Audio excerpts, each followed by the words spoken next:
Hello and welcome to this episode of Writing and Talking, or Talking About Writing, or whatever this unnamed but perhaps will be named podcast one day is. It's myself, Matthew Fox, my co-host, friend, guest, uh, all those sorts of things, except not a guest, a co-host. I just needed to shut up and start again. Anyway, it's Paul Hoppy, my co-host and partner in crime. Paul, how are we doing today? Pretty good, yeah. I'm fine being a guest and a co-host. Like That I makes could do sense. that, right? Yeah. I'm in hospitality. You're always sort of a guest, Exactly. Exactly. We like. I feel like I'm a guest everywhere on Earth. Sure. So yeah, how are we doing today? Still good. Uh-huh. You know what? Hold on a second. We're gonna start this. I don't have that much more. It's okay. Sure. No, it's fine. It's fine. Keep rolling. We'll All fix it in right, post. all We'll right. fix it in post. Fix it in post. Yeah, Minnesota continues to be what it is. We're still under invasion. I'm not.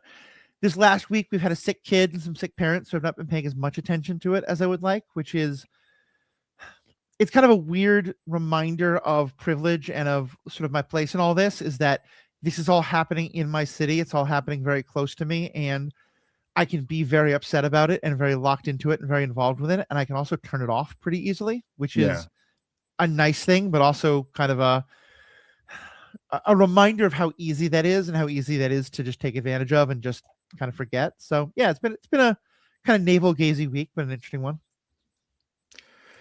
Yeah. Being much further away, it's even easier to kind of turn everything off as Yeah. I often have throughout my life intermittently, because I find thinking about all the things that I think are wrong with the world to be a crushing weight of misery, basically. So I think it's healthy to, when possible, sort of choose how you engage with the badness. I do. Obviously, you can't always choose that, right? Not everybody can choose that. And so appreciating that, I think, is important, obviously. But yeah, I think so. I think for me, it's less about just the doom scrolling, because I think I'm definitely where you are. That just doesn't feel helpful unless I'm like actively learning things. It's more the, in a lot of ways, I think it's really helped to be able to actively get involved and to be part of things that are making things better. But also realizing I can just mute that chat, and then not get the notifications. And so, yeah, it's important to do good things. It's also been interesting because I've recently started the Marvel Movie Minute, or the Marvel Movie Minute podcast that I'm involved with has just started our new section on Winter Soldier, which has been interesting because I remember when that movie first came out and I thought I really like it, except the villain in it just seems so over the top. Like people declaring this many people enemies of the state and traitors, and therefore it's okay if law enforcement kills them. Like that's never going to happen in our country again. Not in America. Yeah, that's a movie that's aged well. That was a little ahead of its time in that way. So I'm enjoying it. Yeah, that's maybe my favorite Marvel movie. Certainly one of them. And having said that, I'm getting kind of sick of winter itself. But that's fair. That's a separate question. That's fair. Well, let's move into starting to talk about our writing. We're going to start trying to have a little bit more of an active format, and kind of, do introductions, do kind of updates on where we both are with writing, and then dive into some specific topics. What's your writing been like the last week? Pretty much status quo, I guess, where I actually last week at the end, like on Friday, I had to get my thing out by 5 and I was 4:56, I think. I was hammering the last keystrokes and clicking send / post. And it's interesting writing with a deadline because I really don't like it, but I think I benefit from it. Yeah. Right. Where, the same way having some sort of a schedule, I get a lot more done when I set a schedule for myself and I follow it. Or if somebody else sets a schedule for me, I hate that. Like right now, it's 10 in the morning here, I guess 9 there, right? 7 after. And we have a time scheduled because it is two people trying to do a thing together at the same time. Right. And it it has this like effect on me the night before into the morning, and it's something I want to do. And despite that, having it at a particular time is Hmm. like, it's like upsetting on a certain level. And like, Hmm. I'm not suggesting we change that. Maybe we play around with the time, whatever. But like just having a schedule set for me it's I don't like it. I never have, like, since being a pretty small child going to school. Hmm. It was never the way I like to live. But I find when I do actually set out some sort of a schedule that I have some accountability for, where like I have to Yeah. show up at a particular time. Like for a while I was doing poker study every day at noon for like 6 months. I had a Hmm. partner, we'd get online, noon, we'd go to like 5 p.m. Sometimes we'd only go to 2 or 3 p.m. And it was like we got so much done because it was just, you had to show up, Yeah. right? And so I feel like that's what I've done for myself with writing. And I think as much as it doesn't feel good on its own, it is very productive.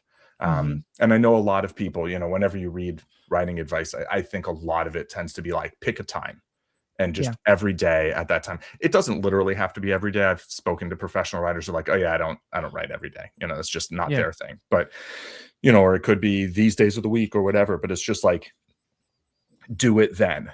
And when there's a publication deadline, it's like you just you just have to do it, right? Yeah. Um, and so it didn't feel like my best work necessarily, but I think it's good sometimes to get less than your best work out there. Otherwise, you'll if you only ever publish your best work, you could only possibly ever publish one thing, Yeah. you know so, and you're never going to know whether something is going to be your best work, so it's like, oh well, let's just keep writing, rewriting, whatever. And I think it's really healthy to sometimes just be like, okay, I'm putting this out there in the world you know No, I'm totally with you there. And I'm going to say a lot about the schedule stuff, but I want to just first say Sure. specifically on the writing, I'm at the exact opposite thing because I am trying to finish a product by the end of the year.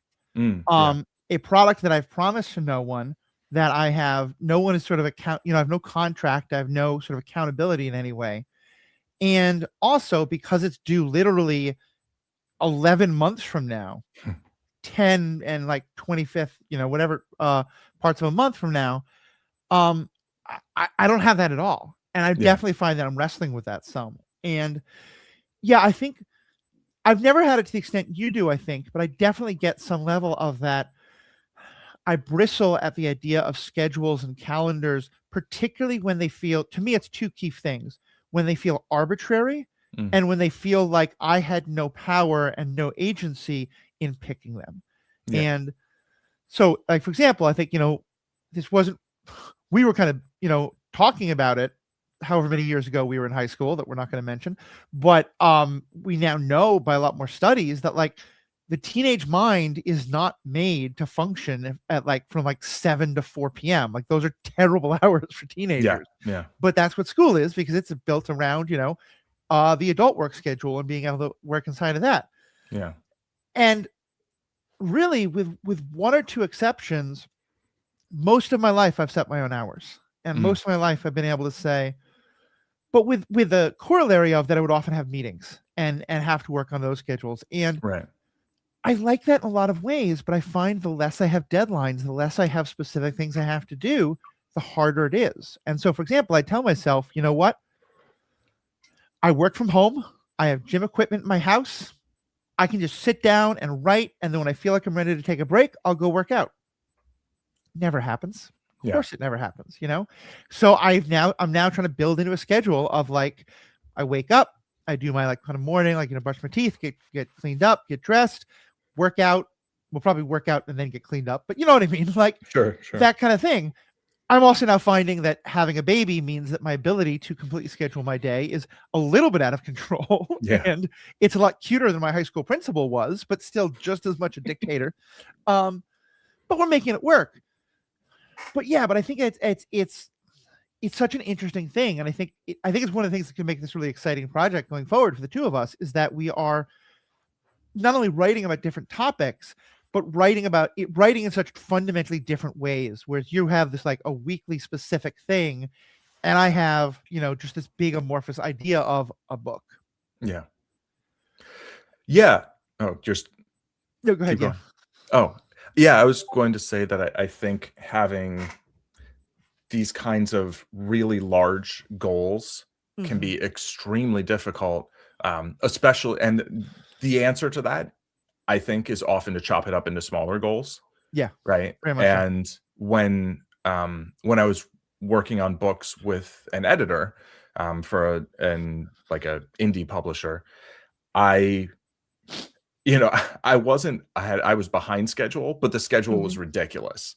And Yeah. I'm pretty sure I wrote my first book in like 4 or 5 weeks, and the second book in a couple of months. And the second book was like 3 or 400 pages, and it was, 50 small chapters. And um having a scheduler is like, okay, I'll get you the next 5 chapters by the end of the week, kind of thing, Yeah. right? And then I knew, and I would be working to do it, and not necessarily hit that deadline, but Mhm. because that deadline was there, I was still like, okay, tomorrow, okay, the next day, and okay, here it is, Yeah. and that wasn't a magazine, which I did ghostwrite some articles for magazine, which was just like, yeah, they Mhm. got to get in on time, or they're not going to be in the issue, and you're not going Yeah. to get paid, and so when it comes to like full length books, um, being able to break it down into smaller pieces, and then also maybe find some accountability, some sort of like delivery schedule for some of Yeah. those. And obviously in the early goings, that's maybe less of a practical thing, because like you don't necessarily have an outline yet, right? You don't Yeah. necessarily know what the 10 chapters or 20 chapters or 50 chapters are going to be, right? Yeah. Or if you're Kurt Vonnegut, the like 176 chapters that are Right. each like 2 paragraphs long. Well, and But that's what I've been able yeah, to do over the last couple weeks. And so, it's like, yeah. in some way, How's that going? one of the reasons I want this podcast to happen is because this is going to be my first point of accountability, because I Sure. want Yeah. us to every week say, what have we done? And so that way I can look and say, okay, well, what did I do this last week? That may mean that I do most of my writing Wednesday night, because we Sure. record on Thursday morning. We'll see. But yeah, so what I've kind of been able to do in the last couple of weeks has been, one of the first things was exactly that. I have a software program I'm using. I'm going to see if it works, and if I like it, then I may kind of try to push it a little bit on here. Maybe get some money for it. Who knows? But if I don't, I'll try something else. But it's one of those things where you can make a project, give it a due date, make sub projects, etc. And so I kind of Okay. mapped out the next 3 months in terms of like Yeah. what I want to have done in the next 3 months. And a lot of that is, getting the table of contents really done, getting kind of summaries of different chapters I want to do, and getting a lot of like the research that I want to do mapped out. And that was the big thing I did this week, was kind of going through every episode that I've put out for this podcast, and next I'm going to do for Star Wars as well, and finding every episode that looks like we talked about something relevant and downloading it and getting Yeah. it all saved into the right place. And then part of what I'm going to do this week, I've kind of set 2 goals for myself. One is to kind of like keep polishing the outline and have it, so it's not just like chapter titles, but a kind of like a couple sentences of, here's what I want to talk about in this chapter. Here's some of the characters I might draw in for it. But also, and it's kind of funny because this is so technical, but I think it's going to be really important. Take all of those episodes I have, feed them into software that will spit out a written transcript for me, and then start going through those and start reading those and start, using those for inspiration and being like, oh, cool, here's the thing I talked about that. Let me use that. Or, oh, hey, here's something that, one of my guests talked about. I should contact them and see, can I like, use this idea in their book, Yeah. in the book that I'm doing. Partially, I think I'm going to do that just because it feels like good manners anyway. But one thing I realized I don't know about is like, who has ownership of ideas when they're talked about on a podcast, in terms of like, if you said something and I have the verbatim quote because I can listen to it, can I just quote that in a podcast in my book, or do I have to like get your permission for that? Or it was in a public thing. I think I'm probably gonna get people's permission anyway, because again, like, it's just good manners, but I'm curious what the legal stuff is. So yeah, Yeah. so it's like, I've done very little actual writing, but it does feel like it's important steps towards making that happen. You've done writing work, right? Yeah. Like I the wrote. work around writing, which like editing isn't writing, proofreading isn't writing, but it is, right? It's Yeah. part of the process. Like the actual like fingers to keys or voice to text part of the writing process for me could be like 10 to 20% of the whole Yeah. time spent. Other times it could be 90 to 95, right? Where it's Yeah. just, it just comes out. And then I just kind of like look it over. I'm like, yep, this looks fine. Boom, print, right? Yeah. But sometimes it depends on what the deadline looks like. Yeah. But that pre-production, I think Mhm. it's a big deal, and it can really set up how well your final product or your final creation is gonna turn out. Yeah. But also, like, I think it's important for anybody who wants to write to understand there's not like a right way, right? There's not Mhm. one way that works for everybody. There's People often talk about like two general approaches, although that's Yeah. maybe a little bit more fiction, um but like there's infinite numbers of configurations of exactly how much you go by an outline. Like you can lay out, okay, these are the chapters I want, these are the dates I want to get them done, and you can go along and write and write and write. And as you're going along, you might have two chapters that you're like, yeah, these don't need to be two separate things, right? Yeah. And then you kind of fold them into each other. And other times you might be like one of my, what was it, my third newsletter or something, one of them, I was writing this whole thing about results, and I was Mhm. just like, this is boring. I was like, it's important.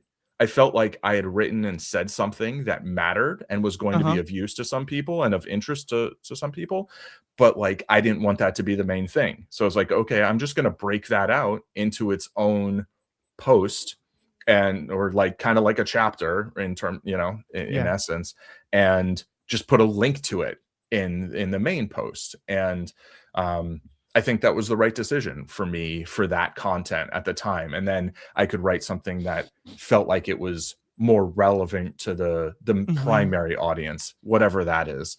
But you know, so sometimes like you're gonna have a chapter and you're gonna be like, yeah, maybe I'm talking about this villain and that villain, and like maybe I want to break them out into two different ones, Yeah. right?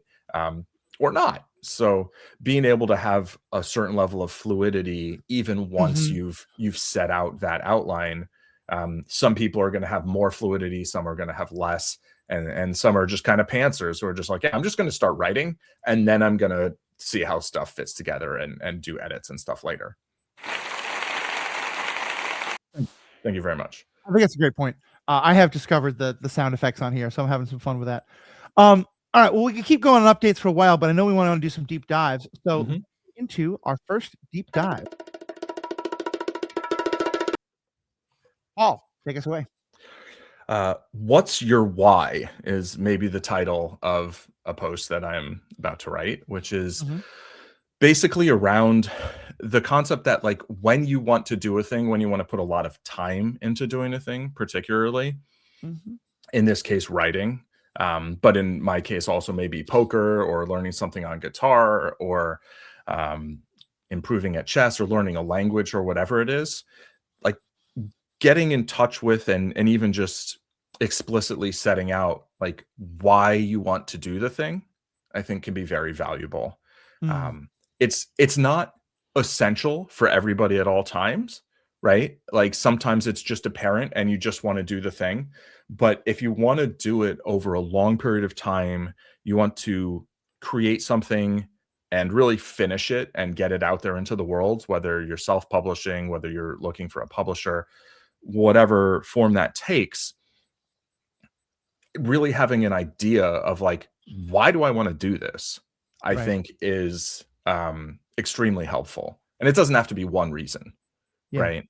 And I've jotted down some myself, but I'm wondering if you kind of have a clear idea, like what's your motivation?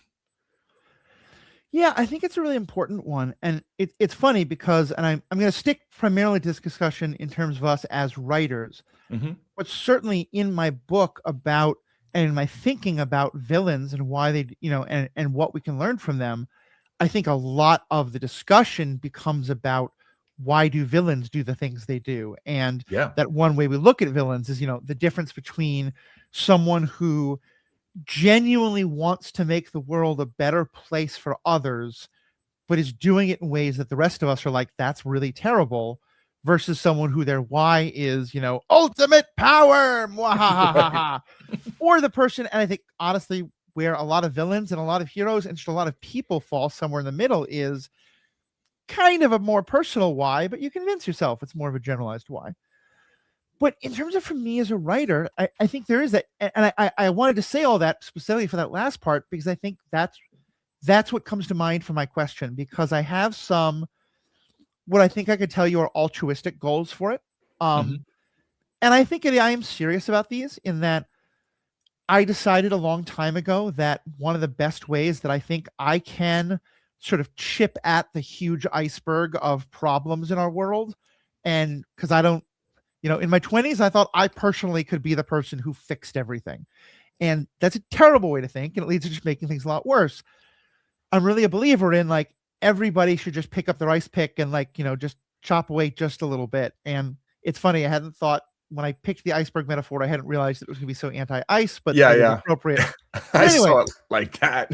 It's like like I think what more the point is, so and I do think that the way that I can kind of give back is to say, hey, people, you're watching these kind of fun media, but probably they're making you think.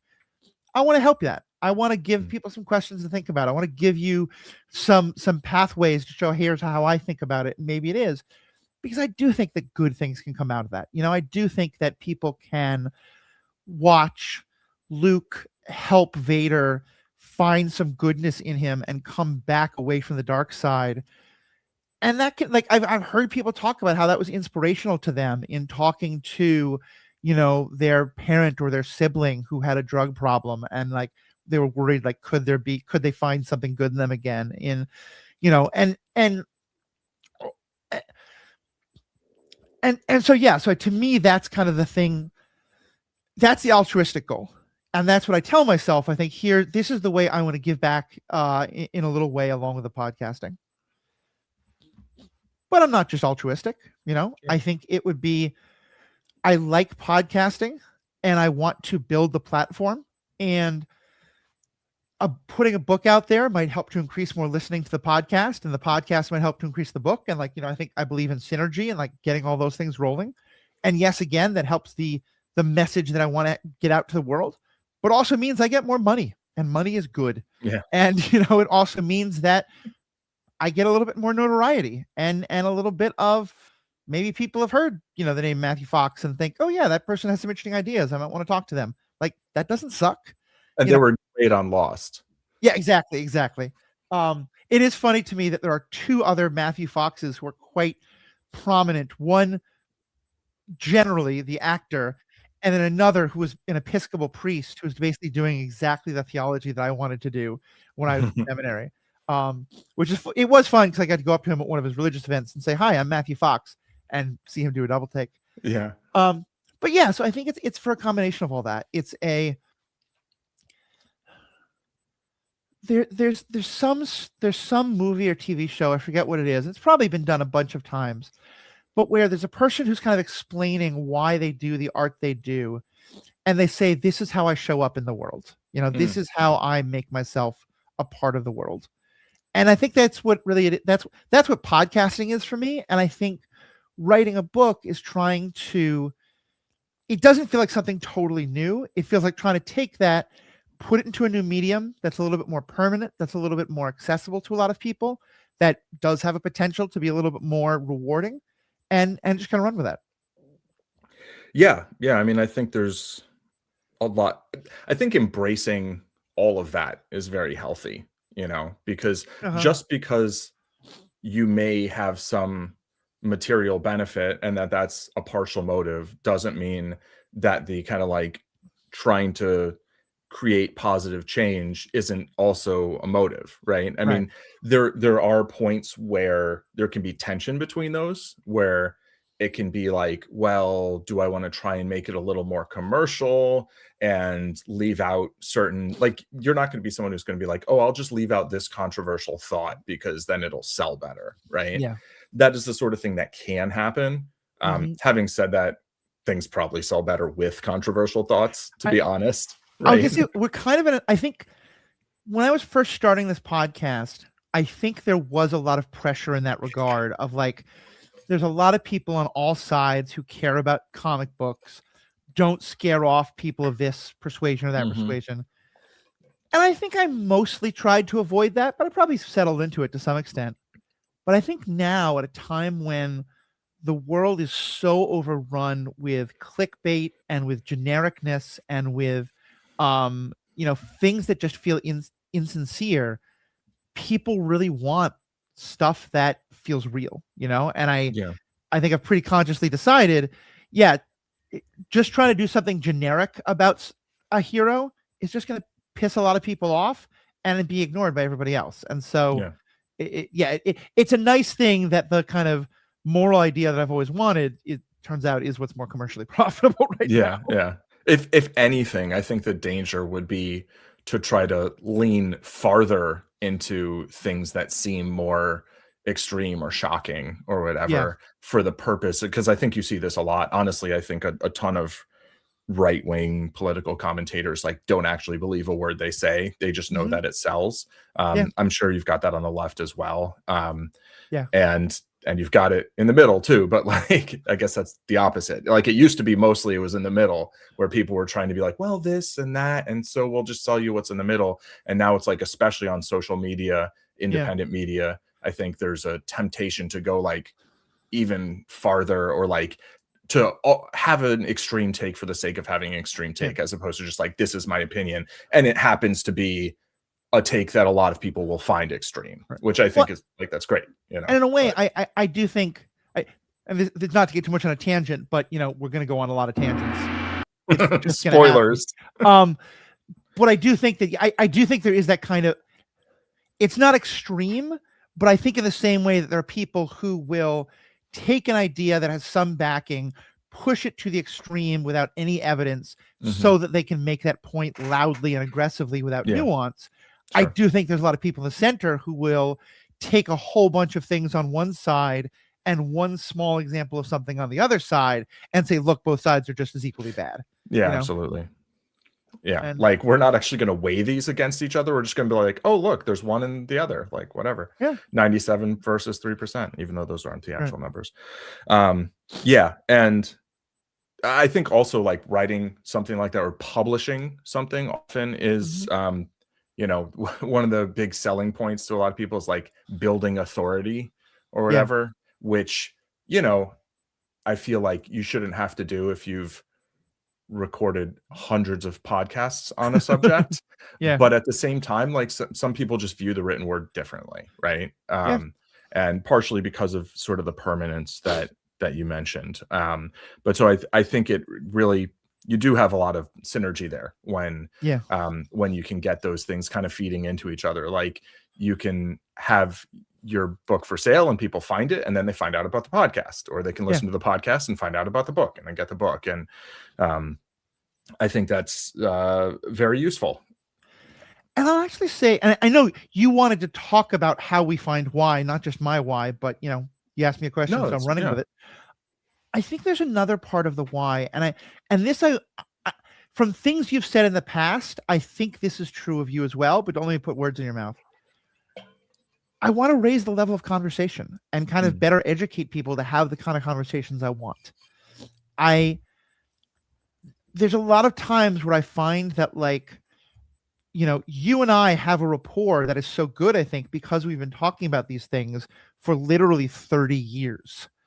And so, like, we've both heard ourselves talk about Vader so much that we kind of know we don't need to fill in all the gaps. right. And so when I say, like, I want a villain who part of me agrees with, if I say that with no context whatsoever, it's very easy to take that completely out of context and especially in places like Twitter or other social media where nuance goes to die and people just want quick sound bites, and for people just to make it very clearly a black and white issue. Yeah. And I find that incredibly frustrating. And so when people get into debates about you know, like how do you separate just discussions of, the goals from the means and stuff like that, and because that's, I think that's an area that I look at villains a lot, where I look at like someone Mhm. like Killmonger and I say, I think his analysis of the problems of the world are completely right, but I don't agree with his methods. And then a lot of times, if I try to start that as a serious, nuanced conversation, I'll either get people saying, well, clearly you don't really agree with his analysis. You're just being, Right. racist or not caring enough about that. Or I get people saying, oh, no, you can't care about his analysis. The fact that he wants violence in these particular ways against, people who maybe I don't want to be violent against, or at least not in that way. And again, I'm deeply simplifying that. It's much more Sure, complicated, sure, yeah. but that means that all of that analysis should go out the window. And it's like, no, there should be some much more. I want more nuanced conversations. I want more educated conversations. That sounds incredibly problematic. That's not what I don't mean that I can be the one to educate people, but that like there is people have been talking about ethics for thousands of years. You don't need to know all that, but like knowing that when I say knowing that when I use terms, they have a history and a knowledge to them, helping other people to learn those, I think is a good thing. Yeah, I agree. Yeah, when you said you didn't wanna put words into my mouth, I'll take the words you used and Uh-huh. explain why I agree with you, but not in those words. Go for it. Yeah. So I wouldn't say that, like, I want to, like, raise the level of conversation, and I know those were just, Uh-huh. like, the words that you chose at the moment. Yeah. Um, I'll get more into, like, words and the exact things about words later, but I would say that the number one reason that I want to write usually is just I have ideas that I wanna share, Yeah. and, you know, there's something kind of inherently narcissistic about that, but, like, it's not I don't know, I don't feel like necessarily every idea I have is, like, important to share, but, like, Yeah.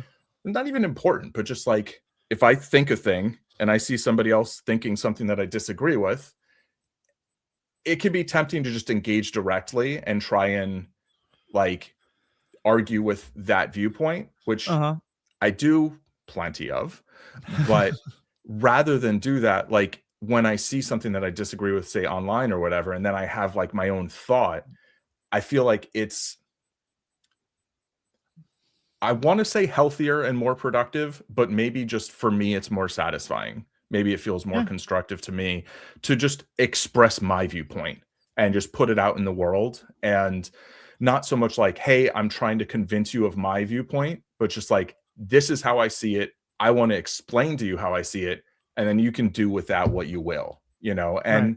And like, yeah, I think I have some perspective on some things that, you know, most people maybe don't. And I think sharing that can maybe help people either understand things in a better way, or even sometimes it's not about like, oh, well, the way I'm explaining it is better, but like, even if it could just get somebody to re-examine their own viewpoint and think Yeah. about their viewpoint, and maybe they come to a third point of view that's maybe more accurate or interesting or whatever than either of us were thinking in the first place. But like, yeah, I'd say the primary like reason that I want to write, like the number one thing is really just having some idea that I want to share. And sometimes that's a concept. It might be about poker, it might be about sort of philosophy or life Uh-huh.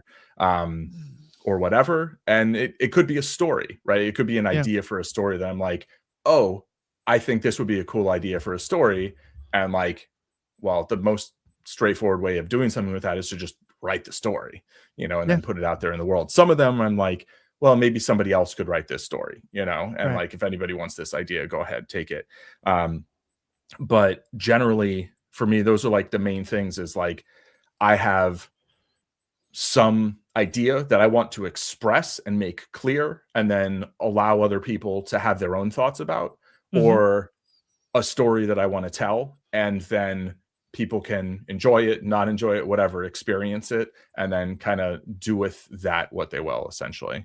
Yeah. Um, No, I think that makes a ton of sense. And I definitely don't think there's anything narcissistic about that. To me, like, yeah, we have ideas, we want to share them. And, you know, the desire to put something out there that people can then choose to take. It's when it becomes, hey, everyone, you have to listen to me. Yeah. And I don't even mean just in kind of like, power ways that get violent, but just, like if I start going to every dinner party I go to and say, wait, no, you got to talk about my ideas about villains right now. Like that's when it becomes a little problematic, but just putting something out there. And I also want to say one thing that's kind of inspired me about this, and I want to put a pin in it and say this is, I think, what's going to be our deep dive next week, so that it doesn't become our deep dive now. Sure. Yeah. Feel free to respond to it, then I might co-respond, and then we're done. Sure. But it's making me realize that I think one of the things that I find most intimidating about writing, and particularly then publishing, is the permanence of it. Because take what just happened with our discussion of Killmonger. Like I think trying to find the nuanced middle ground that I'm talking about in terms of how I view Killmonger is deeply complicated, is very easily misunderstood. I want to name something. I, as a white person talking about a black person's struggle with racism in the world, I think adds a further level of complexity that I need to be aware of and sensitive of. And I'm comfortable saying it in a podcast because I think like people hear me stumbling. People hear me searching for the right words. And even acknowledging then, and I'm repeating now, that even though I was saying it, I was like, I don't think that's quite white. I'm still wrestling for the best way to say it. I can't put that in a book. Right. Once I put it in a book, I've said, these are the final words, at least for right now. And someone's going to read that and go, this is what Matthew thinks. And therefore, this is how I can attack Matthew, which is something I've had some bad experience with in both personal and professional ways. I'm not really eager to jump back into. It shouldn't stop me, and I certainly want to be very open both now and in my writing to critique and feedback, and I want to hear it, but it's scary. And I think that's definitely something that I'm realizing is one of the things that stopped me from writing more, is that sense of the permanence of it, Yeah.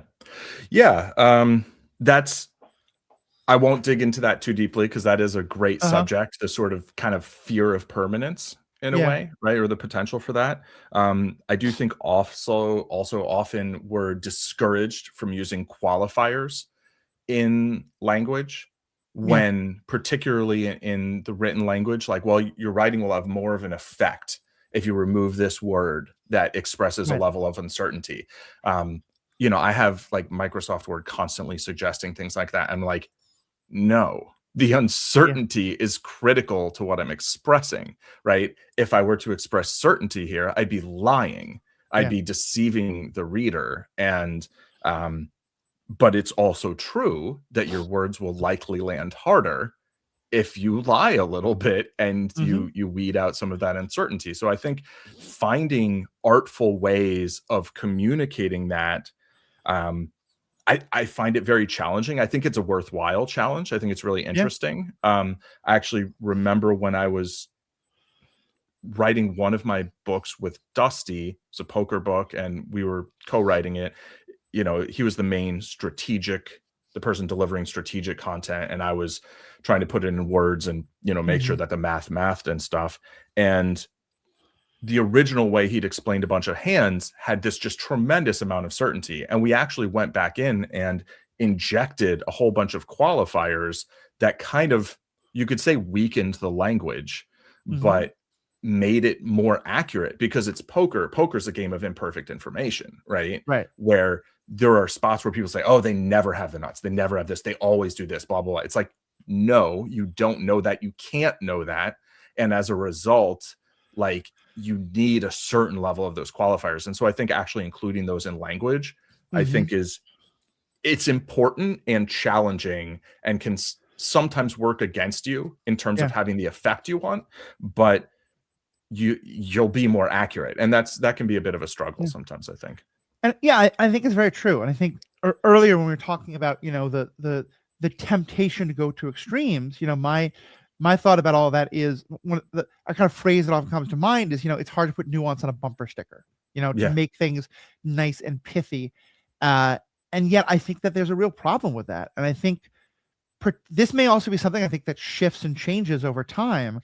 I certainly think that right now in this world where so many people are trying to express things in 140 characters, 280 characters, a 15-second soundbite on TikTok or YouTube Shorts or something, that really encourages a lack of nuance. And yeah, maybe that's something we're both going to talk about in our writing. Is that part of what I want to do is at least, and sounds like something for you as well, is get some more nuance, get some more not vagueness, it's the opposite of that, but get some more detail and perspective and uncertainty into these conversations, because I do think that in the end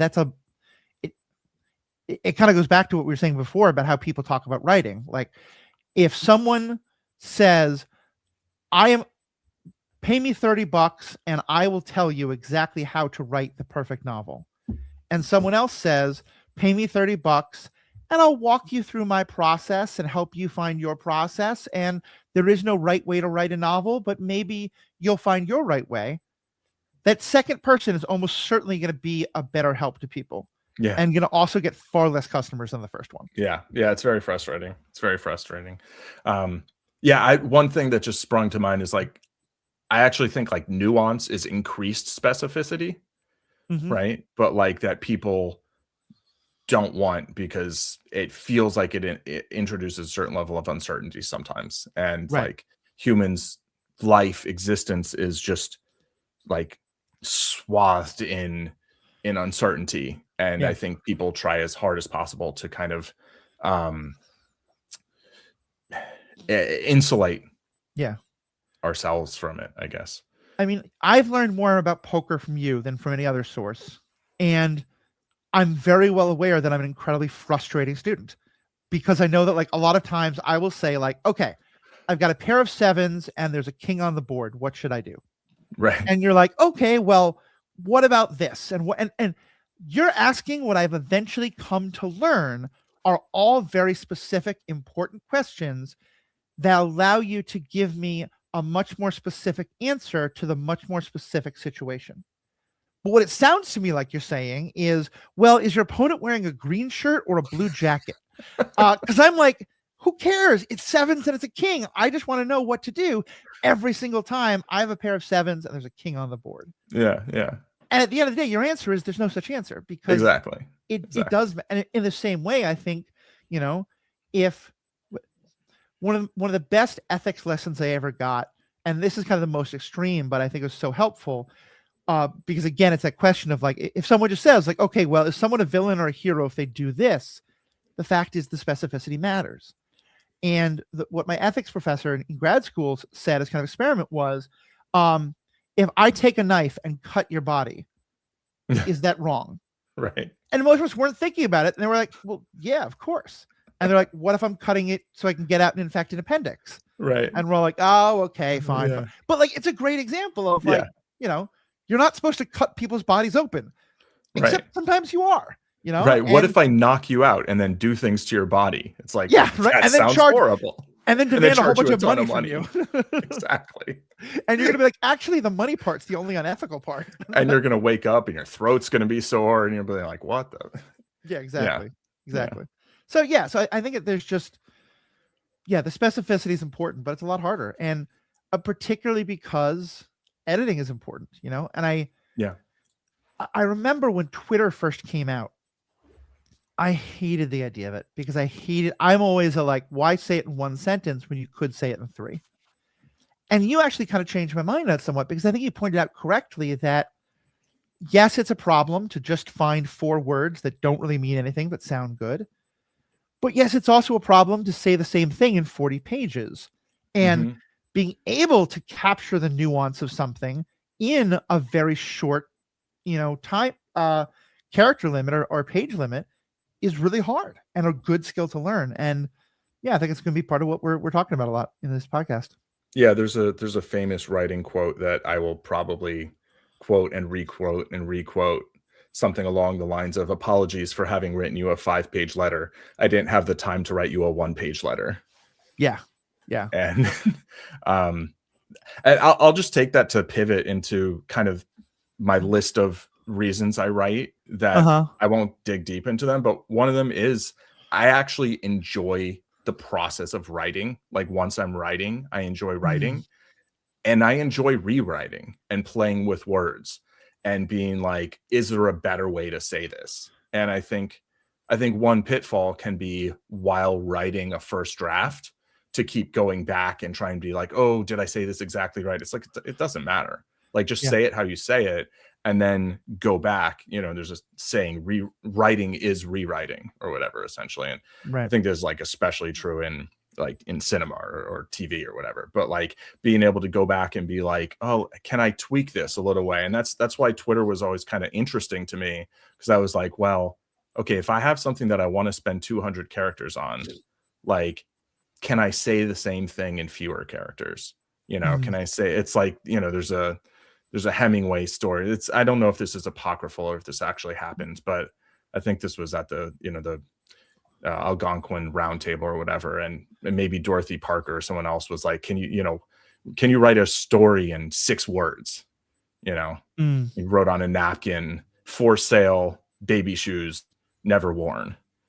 Oh yeah. And it's like, this is like a heartbreaking story. It's 6 letters, 6 words long. It's like, oh man. The first time I saw that, I teared up, and I was Yeah. just like, it's so powerful.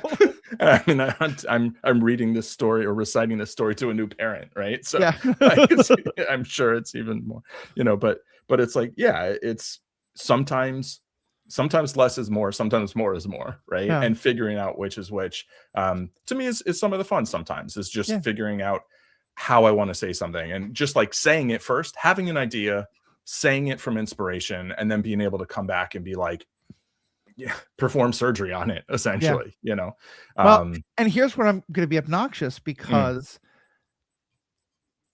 that 6 words is so beautiful and so perfect and conveys something so powerfully that isn't necessarily true. And I'm right, gonna say this exactly. quite literally. Yeah. We were given some baby shoes Yeah. when our baby was born. Our baby's feet didn't never fit. touched the ground.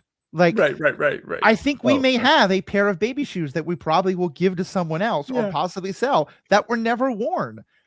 Certainly you have to advertise them that way. Yeah. Certainly someone gave us a sweater, I know, that Yeah. was for a 0 to 3 month old baby. That was Yeah. a thick, heavy winter sweater. Yeah. Our baby was born in July. Right. So by the time it got cold enough to wear the sweater, the kid was never going to wear the sweater. Yeah. So, yeah. but yeah. and that's just a fun and like, but to and I feel like that's both important, but that's also a nitpick, because yes, there are ways that a person could sell baby shoes that don't mean the thing the story is implying, that the baby died or was miscarried or whatever it was. Yeah, whatever it was. Yeah.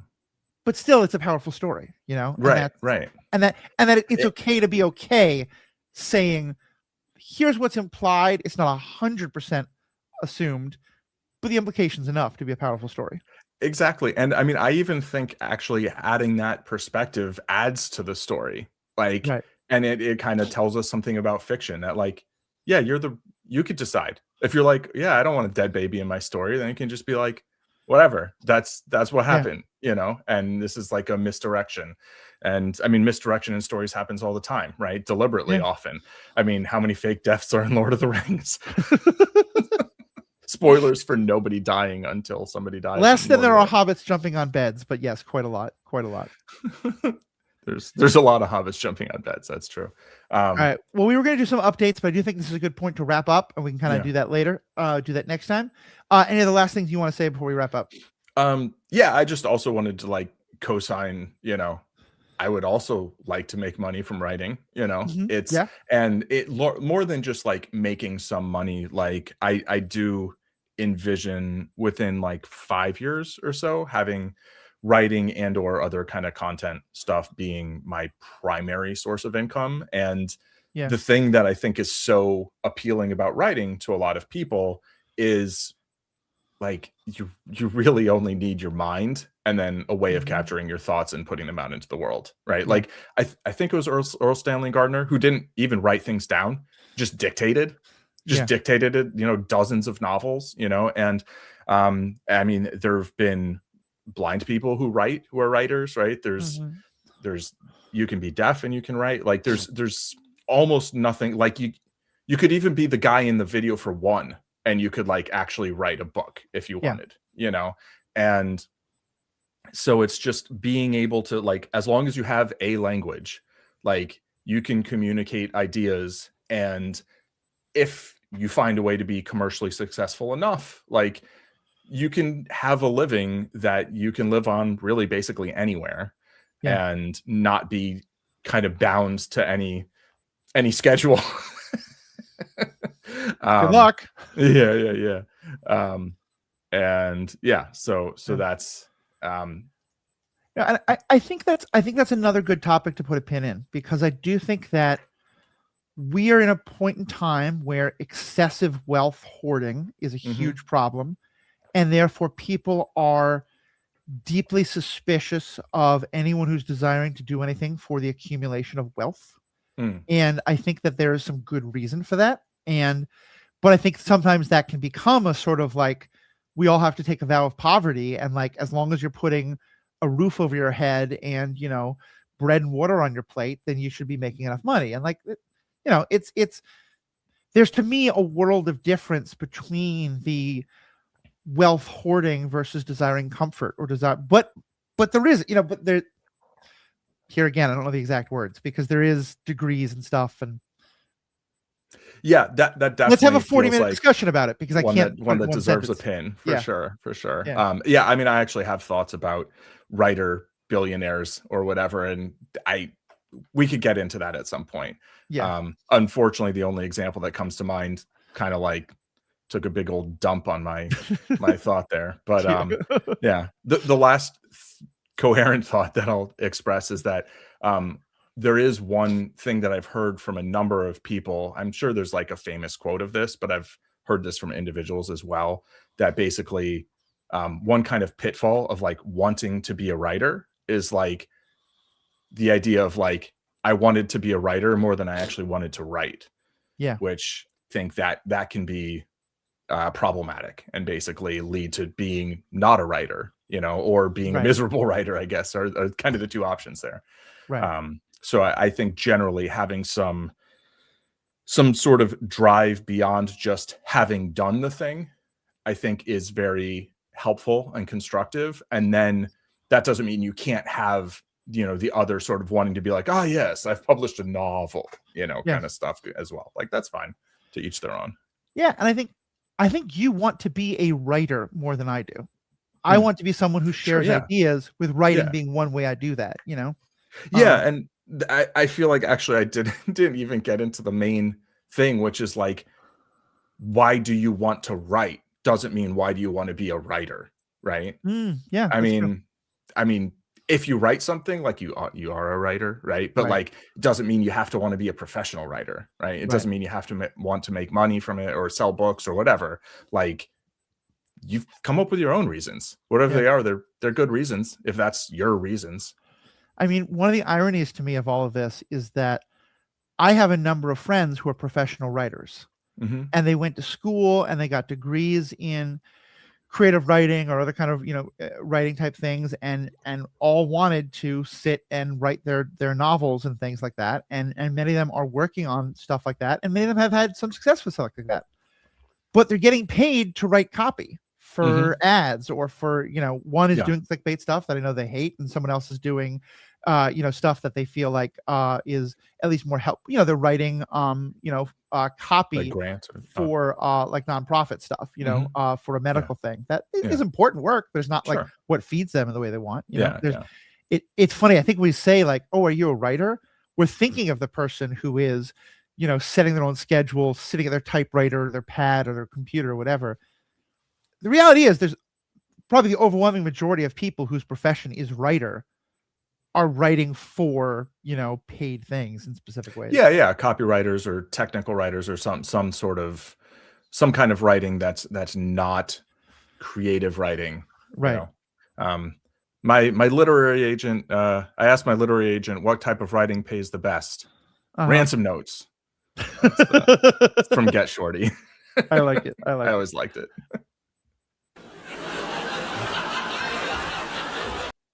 Like any good laugh track, there's a few seconds behind. Yeah. All right. I think we'll wrap up. Thank you so much. Paul, where is your blog? Where can people find it? Yeah. zenmadman.com is maybe /blog is more direct, but that's and then you can find various things published under Paul Christopher Hoppy on mostly on Amazon, sadly, as they just own the planet. But Yeah. um, it's really the easiest way to publish things yourself. And some on LeanPub too, I think, are still there. So I remember that site. yeah. Yeah, and of course, I'm the Ethical Panda. If you search for theethicalpanda.com, you'll find all the podcasts I've done. And if you look in those, you'll get to see lists of my guests. Paul Christopher Hoppe is one. Paul's been a co-host and a guest, and been on a number of the episodes we've done. Check all those out. On behalf of myself, Paul, thank you all so much for listening. Fuck ICE. Yeah, just abolish that shit. Melt it. Just to melt.